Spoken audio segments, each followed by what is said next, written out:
reversed again. This was our buy signal. Hey everyone, hope you had a great trading day. 75 basis points was what Powell decided the group was going to do.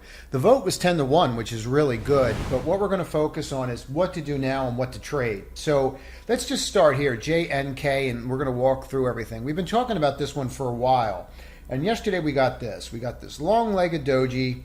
It's not a perfect doji, but it's there, right? Came in, broke out over the high, right into the gap. Now you filled the gap. So it's important to understand where we are in the order, okay? Doesn't mean it can't go higher, but just understand that we just filled the gap right there. What we need to do is we need to see how we play out tomorrow. Now, what was important about what Powell said, and we should drill into this a little bit further. Let's get into a 5-minute chart so we can actually see the moves.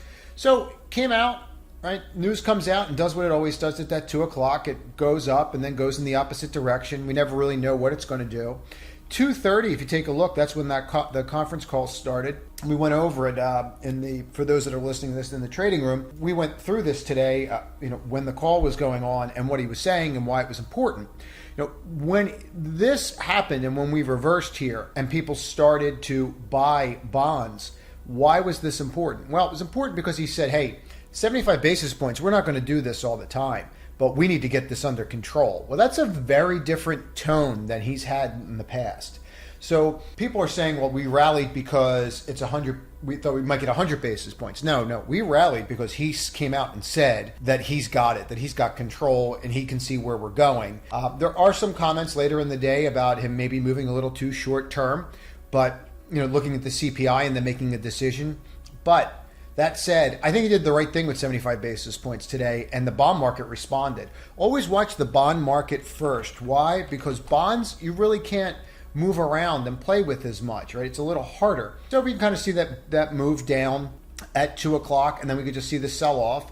And then you could see right here at that 240 level, people just started buying the 10-year. And that's really what you're looking to see. You want to back off of these levels if at all possible. There's a little doji on the 10-year. Maybe we can back off from it a little bit here, right? Come back down. It wouldn't be the worst thing in the world to test this level.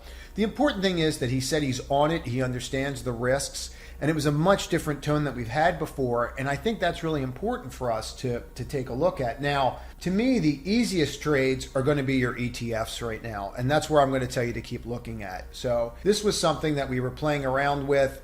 Now, you can always look at these ranges and kind of get a sense of it, but you really need to define what's going on when it's going on during these days, or just stay out of the way. You're better off. So you could see this very clearly. I'm just going to point out this double bottom. We went through this line by line for those that are listening from the trading room. So right here is your break. Okay, so here's your double bottom. You undercut right here, right? You can see that, bonk. Then here's your double undercut, bonk. Then you flip right here, bonk, right? So when this flipped, that was it. And then it just moved super fast. Once it did that, the next spot, the double bottom's confirmed. We know it's confirmed. We need a higher high. You got a higher high, but then it reversed down immediately. So now you have a reversal pattern. Reversed again. This was our buy signal. By the time you bought it with slippage, everything else, but you still made some money on it, and you could still be in the trade if you want to be. But the point being is this is your long-legged doji from the 2 o'clock range. Once you broke that level, okay, that was it. The trade was on. Now the question is, what do you do now, right? So let's just say, hey, that's all great. What do you do now? Okay, eventually we have to find a bottom. That does not mean to me that the bottom is in, right? You cannot possibly look at that chart and go, you know what? We've bottomed on TQQ, which is the 3X bull fund, right? You can't look at that and say, oh, thank God it's over.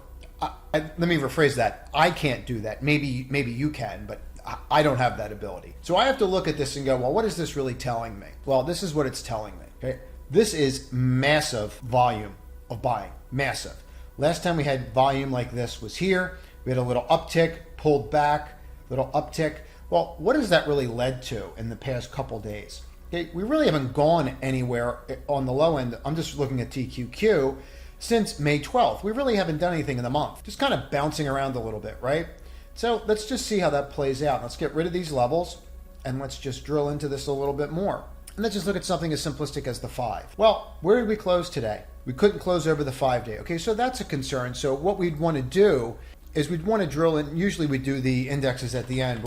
This is going to be a little different today based upon the news. So we might want to drill into the Qs and go, well, what's going on there? Well, what's going on there is we tried to close over the 5 and we were unable to.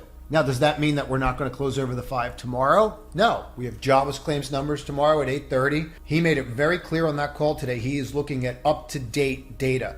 Some people are going to say that he's being too short-sighted in looking at data that close. I actually think it makes a lot of sense if you think about it, right? What we're seeing is something that we've never really seen. The last time that the CPI was this high and that the 10-year was here, so in other words, the CPI, which is inflation, is higher than the 10-year, which means if you buy a 10-year bond, you're still losing money. We haven't had a condition like this since 1980. And during that condition, that's when oil and commodities went through the roof, which just happens to be what's happening now. And one of my key reasons for buying oil so much on energy names. But see what's going on right here? So just watch that level tomorrow. Watch that 286, 82. Just see how we do. If we flip, we flip. But you want to keep your eye on the bond market while you're doing this. But I would be focused on those kinds of names. Now, this was something that we bought in the trading room today. I'm fine with this, and I'm just going to walk you through it. And I'm still in this trade. But off the open, all I wanted to see from this trade was right here. I'll show you exactly what I was looking for. Okay, I have this hammer bar. To me, it looked like we were completely and utterly washed out. So once we flipped here and we opened right there, that's all I needed to see. So I put this on. I'm looking out longer term. I was not interested in just trying to scalp this for. At one point, I think we were up like 10% in it. It wasn't of interest to me. What I'm looking for is a possible double bottom. What does that look like, right? Well, this is up 10% today. Let's just focus on this for a second. Kind of looks like this, doesn't it? So if we're trying to figure out when you come out of a recession, which people don't understand that we're already in a recession, and you start looking at the indexes, you always want to pay attention to which one looks better. Well, if we look at the SOX was up 1.66 today. XBI was up 3.5% today. XBI is the biotech ETF. SOXX is the semiconductor ETF. Well, one of those two usually leads. The cloud sector and software is not big enough to actually lead the NASDAQ, although you should be paying attention to it.